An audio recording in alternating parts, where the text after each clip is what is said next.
Hi, I'm Shannon Gavin Johnson, the director of Legacy Museum on Main, and this is a brief moment in LaGrange's history. On October 29, 1929, the stock market crashed, throwing our country into a decade of financial difficulty. By the numbers, the era known as the Great Depression was very bleak. Nearly 11,000 banks failed between 1929 and the end of 1933, losing individual depositors over $1 billion. Unemployment reached its highest level ever of 25% in 1933. 1 out of every 4 able-bodied Americans was unable to find work.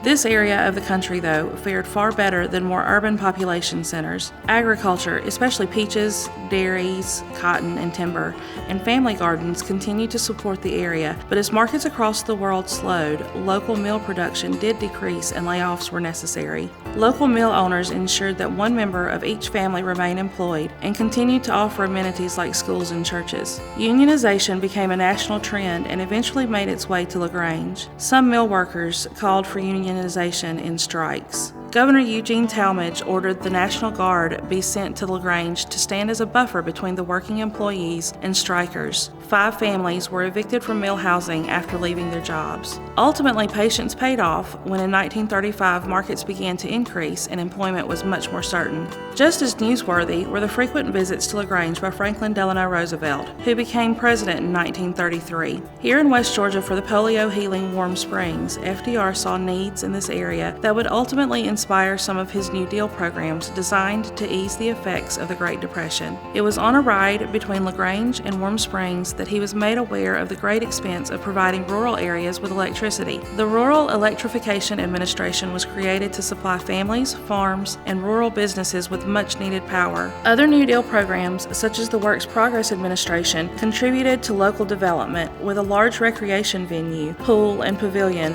that are now Sweetland Amphitheater, and a courthouse to replace the one that burned in 1936. To learn more about the Great Depression in LaGrange, come see our latest exhibit called To Flourish in Hard Times at Legacy Museum on Main. This has been a brief moment in LaGrange's history.